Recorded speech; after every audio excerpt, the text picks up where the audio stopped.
Hello friends, welcome back to my channel, and this is a series of estate revision class.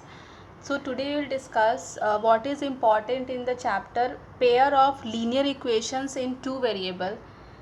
This is a chapter in class 10 and it's very important, and what is very important I am discussing that only. So this is very important, जैसे कि आपको pair of lines दे दिया और बोला कि उसका कैसा solution आता है, मतलब एग्जैक्टली वन सॉल्यूशन वाला है या फिर मेनी सॉल्यूशन या नो सॉल्यूशन.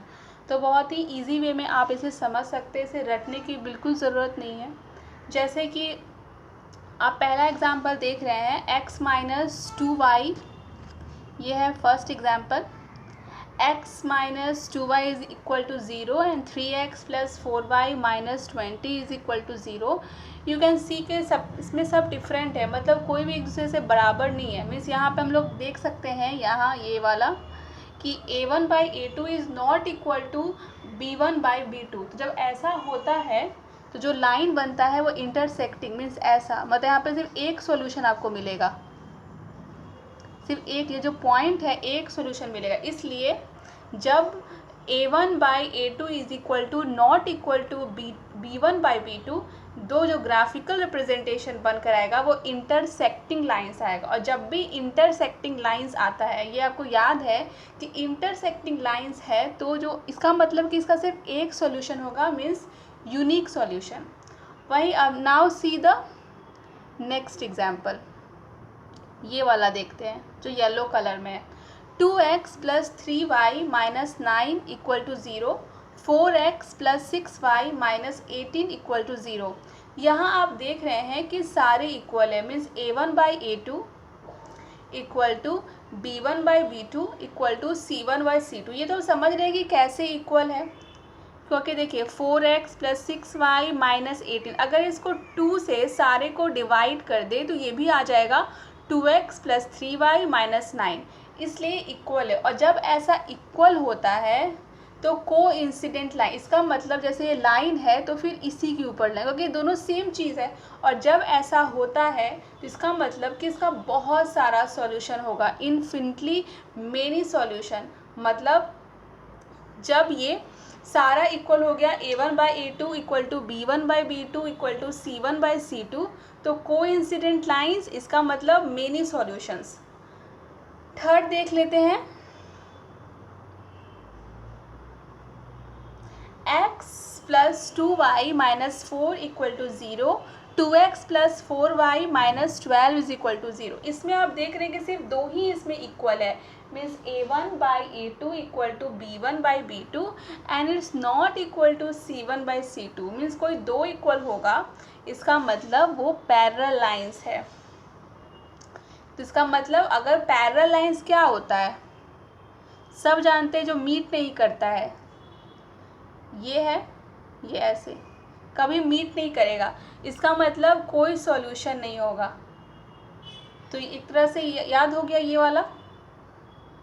लास्ट बस इसका बस थोड़ा सा पढ़ लेते हैं. इस चैप्टर में बस यही था जो एग्ज़ाम में पूछा जाता है. फर्स्ट है, two linear equations in the same two variables are called a pair of linear equations in two variables. The most general form of a pair of linear equation is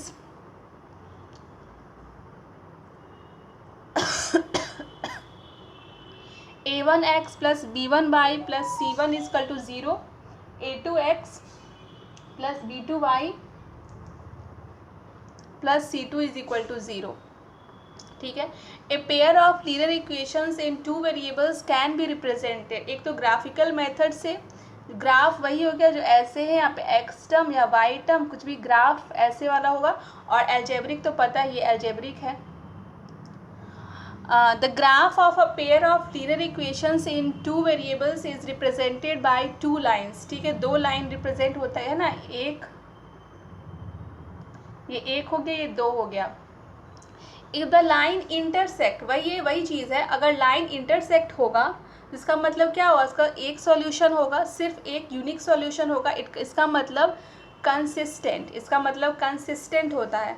अगर line कॉन्साइड कर रहा है, एक ही में ऐसे कॉन्साइड कर रहा है, इसका मतलब उसके बहुत सारे सॉल्यूशंस होंगे. मतलब वो डिपेंडेंट हो गया। और अगर लाइन पैरेलल है इसका मतलब कोई सॉल्यूशन नहीं है, वो इनकंसिस्टेंट हो गया। इस वर्ड को याद रखना है और समझना है कैसे। पैरेलल हो गया तो इनकंसिस्टेंट, क्योंकि उसके कोई सॉल्यूशंस नहीं होंगे, एक सॉल्यूशन होगा, इसका मतलब consistent. Algebraic method we have discuss, 3 तरह के होते हैं, एक सब्स्टिट्यूशन मेथड, एलिमिनेशन मेथड और क्रॉस मल्टीप्लिकेशन मेथड। ये एग्जाम में नहीं पूछता है, क्योंकि एग्जाम में तो अगर क्वेश्चन आया तो आप किसी भी मेथड से सॉल्व करके बस आपको आंसर निकालना होता है। ये वही चीज़ है जो आपने पढ़ा, फिर से देख लीजिए। अगर कोई इक्वल नहीं है तो कंसिस्टेंट, एक इक्वल है इसका मतलब इनकंसिस्टेंट, और सारे इक्वल है मतलब कि कोइंसिडेंट लाइन मतलब मेनी सॉल्यूशंस। जो पहला वाला है वो इसमें क्या होगा, जो ये है ये इंटरसेक्टिंग लाइंस है, क्योंकि इसमें इक्वल नहीं है। Intersecting means exact one solution, जहाँ पे a1/a2 equal to b1/b2 is not equal to c1/c2। ये है कोइंसिडेंट लाइन, इसका मतलब यहाँ पर मेनी सॉल्यूशन। और ये जो पैरेलल बन के आएगा, जो थर्ड है सब सारा इक्वल है, पैरेलल है। एक मिनट, मेरे से थोड़ा मिस्टेक हो गया है। जो थर्ड है वो सारा इक्वल है ना, सारा इक्वल है, तो इसमें ऐसे बन रहा है, मतलब जो मेनी सॉल्यूशन इस थर्ड का है, और इसमें जो सिर्फ 2 इक्वल है ये है पैरेलल लाइन। मीन्स यहाँ पे ये नो सॉल्यूशन है, ठीक है, ये no solution, third is many solutions. तो ये था आपका टॉपिक, नाम था इसका pair of linear equations in 2 variables. Thank you.